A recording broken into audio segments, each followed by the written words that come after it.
What's up, guys? My name is Wandile Nhlumayo, a Wits Engineering student.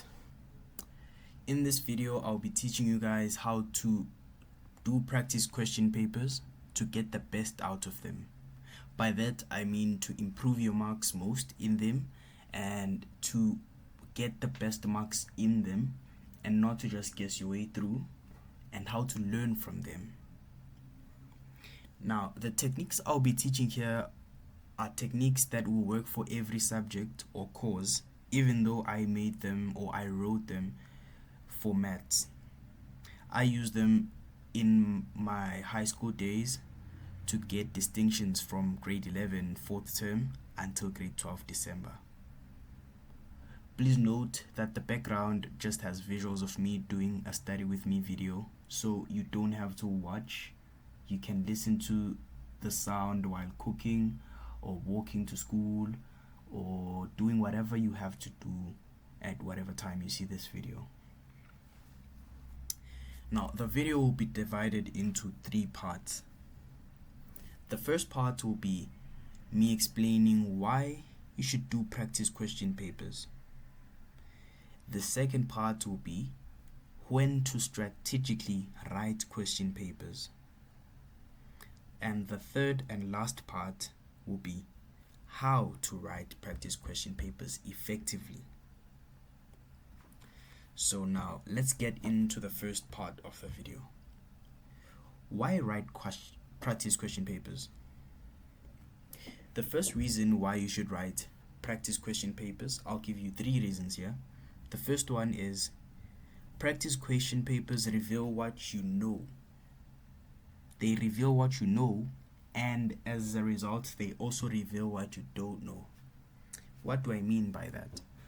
If you write a full question paper from maybe question 1 up to question 6 or whatever question it ends at, you will get better marks for some questions and less marks for others. And from that, you can identify your weaknesses and then go study them. And why should a question paper be the one to tell you that and not what you feel like you don't know?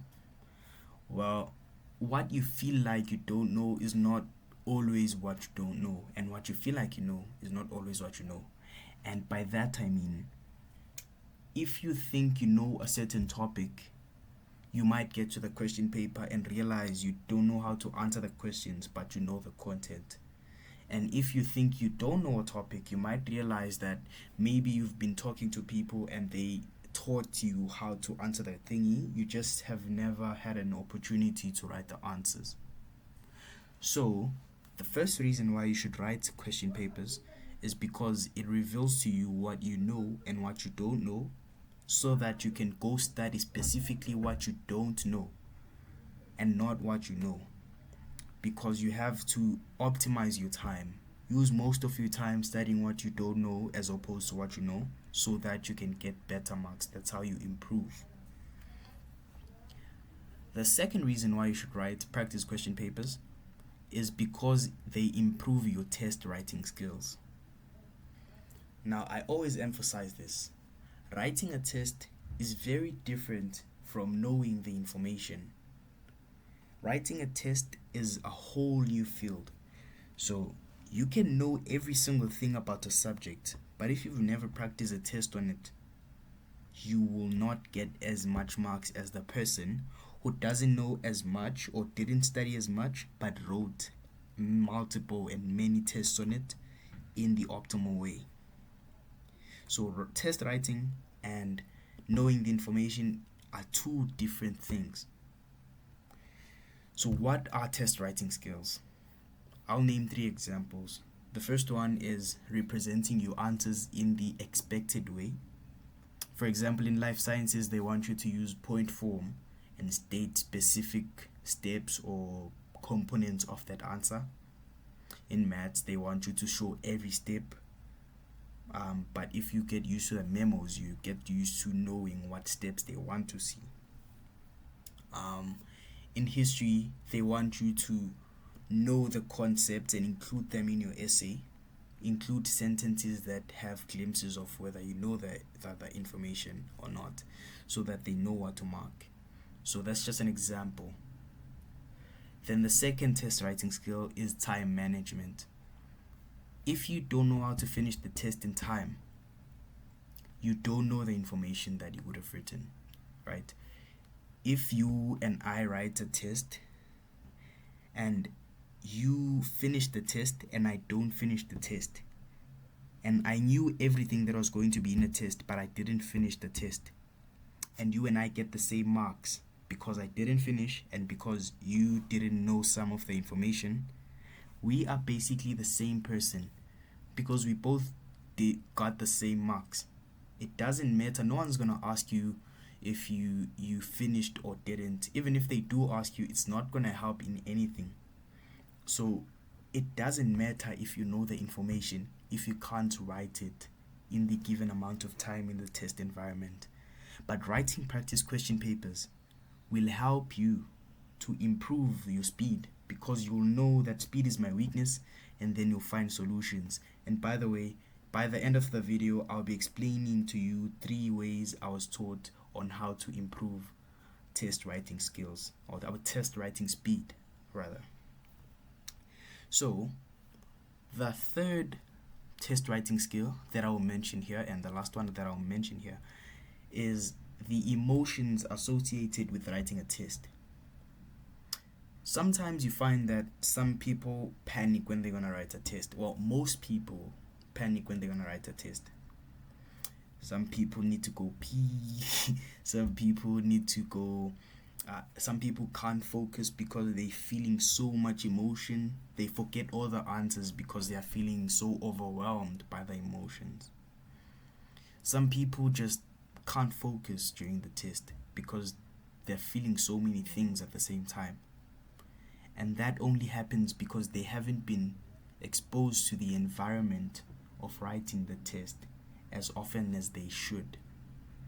So you learn how to get used to test anxiety by writing more tests in the test conditions, so that the test environment becomes normal to you. You get used to being in a place where you are under pressure, where you are supposed to get good marks, where you have a limited amount of time. So I said writing a test will help you improve your test writing skills. That improves representing your answers in the expected way, time management, and test anxiety. The third and last point that I will mention in this video on why to write question papers is the most important one. The most important reason why you should write practice question papers is because it forces something called active recall. Active recall. Now, let me try to expand on this. People believe you study by reading. They believe you read a certain text and then the next day you have to read it again, and then after 3 days you read it again, after another 3 days read it again. They think that is how you study and retain information. But that's not true. The way you study and retain information is by retrieving it. So, you don't study by reading, you study by getting the information out of you, by answering questions, by explaining the concepts to people and seeing where you have gaps and going back to read them. You study by writing down what you know and writing down what you don't know, so that you can see what you don't know and study that. You cement more information, which means more information stays in your head when you get it out, when you explain it to people. That's why I love going to classes and then going to explain everything I learned to my friends. So that's called active recall, when you retrieve the information. Writing tests makes you do that, because when you write a test, you are forced to get the information out of your head instead of reading the information, because reading the information is passive, and doing passive things has been proven. I'll share videos on the bottom which will prove these things that I'm saying. Passive reading is not the best way to study, and it's been proven. It's not that it's the best way for some people, it's just not the best way at all. It uses too much time and doesn't give you the best results. So you have to do active recall, and writing question papers or practice question papers will help you with that. It doesn't make sense initially, I know. It didn't make sense to me either when I tried it. But if you try writing question papers and retrieving the information more, writing more question papers, and using the ways that I will state at the end of the video on how to write question papers, you will see your marks improve. I will link a video at the bottom, a video by Ali Abdal, who's explaining active recall, because it's a whole concept on its own and I don't want to spend the whole video speaking about that. Now we are done with part 1 of the video, which is why should you write question papers. The reason I said were to reveal what you don't know, to improve your test writing skills, and most importantly, to do active recall. The second part of the video is when should you write practice question papers. This is a very interesting one because most people don't understand it. The time when you write practice question papers is 3 times. I'll start with the first one. Before you study a topic, it's a good idea to write a question paper. I know this sounds like it's super hard, and it is. It's the worst thing ever because you're probably gonna get 0. I also got 0. I also get 0 when I do practice question papers before I learn the content. But why are we doing this? First reason is when you write a question paper before you study the content, you will automatically have that inspiration to want to learn the thing because you didn't understand anything on the question paper. If you write it till the end, try to answer every single question according to your own understanding without copying. Answer every single question according to your own understanding. Well, I understand if it requires a specific answer, but for all the questions that require your reasoning, try to use your own understanding. First, it will make you want to learn the content. It will make you realize how hard or the difficulty of the test. And as you study, after you've written the test, you'll be able to tell how much you know about the subject because you've seen the test before. So it primes your brain in that sense, right? So it'll make you retain the information more because you've seen a question. It makes it relevant to you. The second reason why, or the second time when you should write a practice question paper is after completing a specific topic or chapter. After completing a specific topic or chapter, you should write a question paper on those chapters. And the reason why you should write a question paper on those chapters is because it will help you know if you do understand those chapters or not. Because sometimes you want to pass through a chapter thinking you understand, but you really don't. And you don't want to realize that you didn't understand a chapter just before the actual exam or the formal test comes up. You want to do your own test on the chapter right after you finish studying the chapter, so that you know that if you don't know about the chapter, you can study it again, or you can focus on your weaknesses on that chapter so that you can improve and get better at the chapter over time. Now, the last time when you should write practice question papers is after finishing all the topics. Now, you are trying to get to see how much you understand out of all of the topics.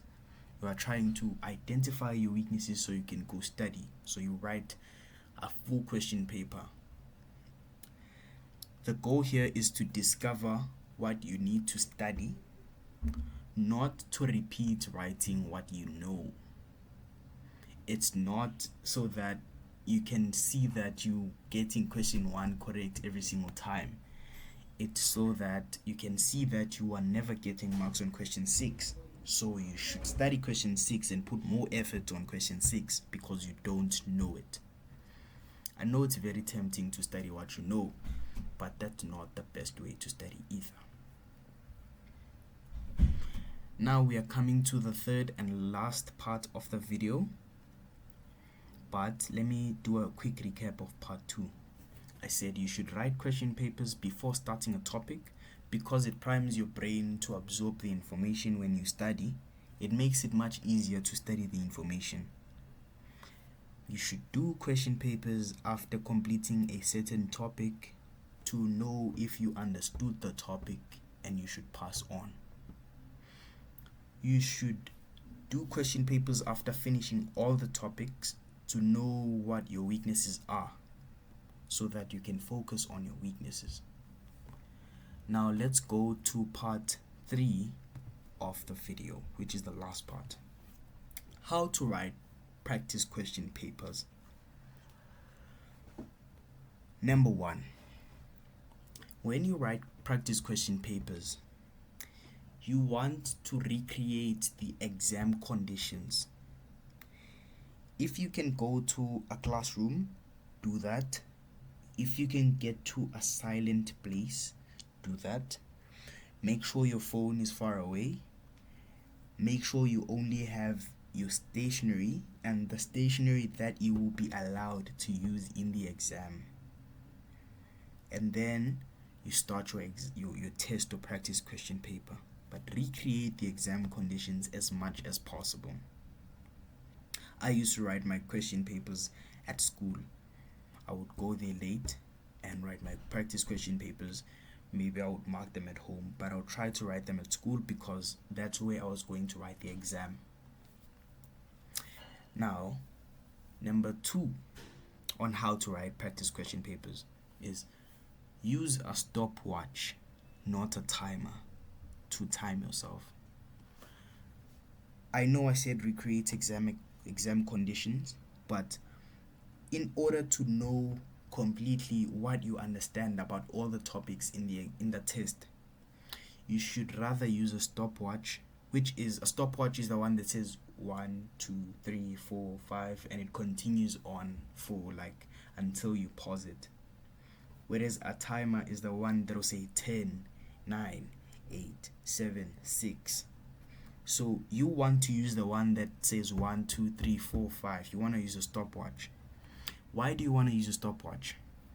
You use a stopwatch so that you can write all your answers in the question for the question paper, and when the stopwatch reaches the time that you are limited to in the exam, you put a red line there, or you mark or underline that part and continue with the test even though the time has run out.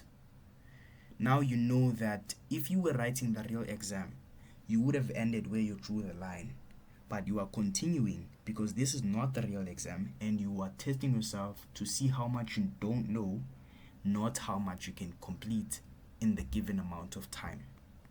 Right? So use the stopwatch to time yourself. Continue writing the test until you finish it. Make sure you finish it and pause the time and see how much time you took compared to the time that you were going to be allowed to write the test. Right? Now, this one is pretty easy, and people have been telling us all the time, but we don't listen. Start with the easiest questions. Never leave the easiest questions. And then end with the hardest. You'll find that question 6 has the easiest question, but question 2 has a very difficult question. You can't spend your time trying to do question 2 and then run out of time without writing question 6. That's exactly why you have reading time. You use your reading time to scan the paper so that you can start with the questions that are easy to you and end with the ones that are hard to you. write the test as if you are in the actual exam. That will help you to get used to exam conditions, because if you don't recreate the exam conditions, the practice test will feel like random studying, and therefore you will not get the benefits of the anxiety and the time management and all the other things that will improve if you were writing under test conditions. Now, after you finish writing the test, when you finish writing the test under test conditions, using a stopwatch, marking where you ended when the time ran out, and continue to write everything you know, you need to start marking. Mark your papers using a different colored pen, not the pen you were writing with. How does that help? It gives you a sense of authority over yourself. If you write with a blue pen and mark with like a blue pen again, you might be like, nah, I'm gonna add this one word, I need that one word, or whatever. But if you mark with a red pen, you're like, I'm the teacher, I'm marking yourself. You have to be strict on yourself. Now, mark all the answers you get correct. You can revisit them and look at them if there's something you doubted, but focus on the ones you got wrong. That's where you need to put most of your focus. When you start off, that might be 80% of the question paper. You might get 80% of the question paper wrong when you start off, which means you only get 20% correct. That's completely fine. The next time, if you apply all of these, the next time you write another question paper, you will get 70 wrong, you'll get 60 wrong, you get 50 wrong, and the more you continue, you will get to the goals that you are striving to achieve. Now, what do you do with the wrong answers? First thing you do is you identify which topic the wrong answer lies in. You don't just mark the answer wrong because you saw the memo was written wrong. You identify the topic the wrong answer is in. You go to the book, or you go to your teacher, or you go to your lecturer, or you go to YouTube, or you go to your friend. You have so many resources. You go to one of those things or all of them. You consult, you ask, how should I do this? How was this supposed to be done? Don't mark it wrong just because it's written as such in the memo. Go ask other sources, see what their opinion is on the matter, and importantly, read the part that you were supposed to know in order to answer the question initially. Right? This is another mistake I see with a lot of people. They write a question paper, they mark themselves wrong where they got wrong, and then they go to the book or memo, they say, oh, this is the answer, and then they are done. What I want you to do is, I'll make an example. Let's say I was asked in biological terms, what is, I forgot life sciences. Shoot. Okay. Let's say you were asked, what's the epididymis? Okay, yeah. Let's say you were asked, what's the coil structure in the male reproductive system that testosterone passes through, right? Now, when you go look at the answer, you are not only going to take the answer and say you know it. You will go read what testosterone is. You are going to go read what the epididymis is. You're going to go look where the epididymis is. You see the diagrams. You're going to see what other structures surround the epididymis. Study that entire topic so that next time when they ask a question, they are probably not going to ask about the epididymis. They'll ask about something related to it. So if you don't go read that part, you won't understand. Right. After reading or after consulting, after watching a YouTube video, you try to formulate your own answers to the questions you got wrong, and you compare them to the answers in the memo. And that way, you get to know if you truly understood what you were studying. Next part, record your marks and track your progress. You don't only write one test for particular subject. You write a test, you record your marks. You write another test, record your marks. You write a following test, record your marks. But make sure that each test is used to its full capacity. Don't write a test, mark, and then pass over. Write the test, mark, go read everything you got wrong, understand it deeply, make it such that if you were to rewrite the test, you would get a distinction because you've studied everything that you've seen in the test, right? That was one of my goals. If I write a test and I get 30% while I'm practicing, I will go look at every single question in that test and understand it so deeply that if I was to rewrite the exact same test, I would get a distinction. If you do that for every single test, because obviously the next one you won't go up to distinction level, you will probably improve by 10 or 20% or less or higher depending on where you are, how much you studied, and how difficult the test is. So when you improve again, you do the same thing for this test, it will make you improve way faster. Now, the next thing you should do after doing that is when you've lost a mark in a test, identify the reason why you lost the marks, right?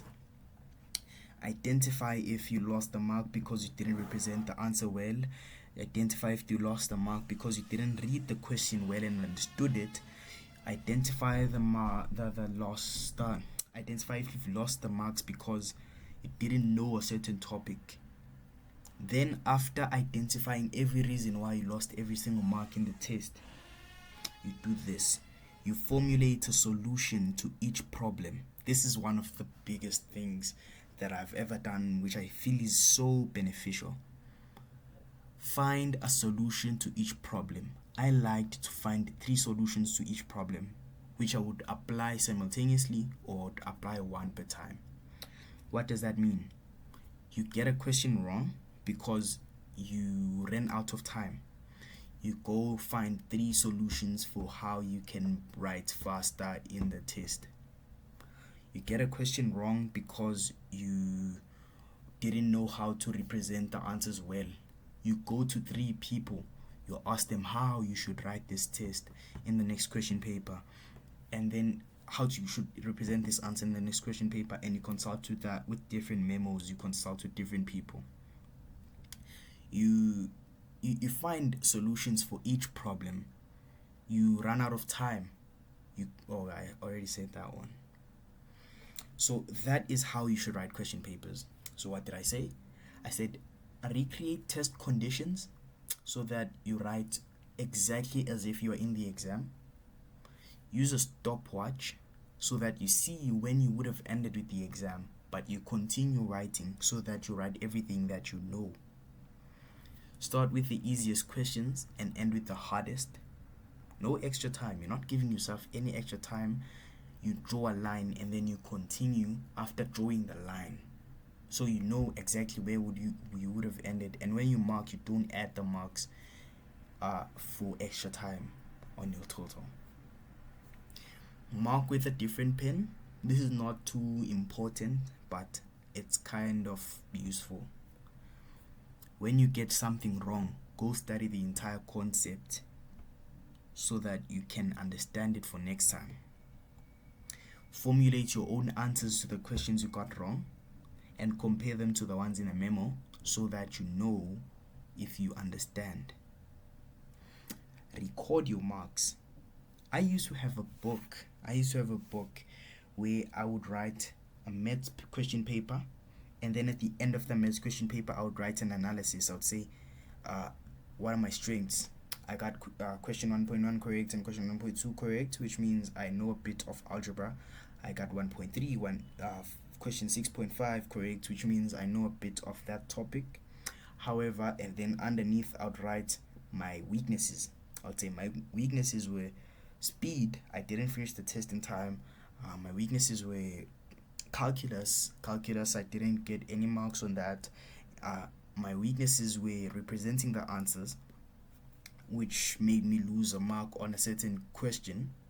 and then I would formulate solutions. I'd say solutions, then I'd say problem number 1, solutions, and then I'd list solution 1, go study using this book, solution 2, go ask this teacher, and so on. And then you need to identify, oh yeah, I've already said that. Now we are done on that part, on how to write question papers. Now I want to give you tips on how you can improve your speed while writing your tests. I have 3 tips which I was given by 3 people, 3 very smart and important people to me. The first tip was given to me by my mathematics and physics tutor from grade 10 up to grade 12. His name is Wandile Nhlumayo. He said, I need to practice time-consuming questions until they become second nature. What does that mean? We always practice question 1 the most. I actually explained this to my friend this other day. Question 1 of mathematics, I like making examples with maths because I love it. Question 1 in maths, you do from grade 10. Actually, you do a bit of question 1 from grade 8. You do a bit of question 1, if not before. You do question 1 of mathematics in grade 8, grade 9, grade 10, grade 11, grade 12. So it's the topic you've studied most in respect to which grades you've studied it. Secondly, you practice question 1 every single time you try to write a question paper, because you are always going to start with question 1 because you always think it's the easiest, which it is most of the time.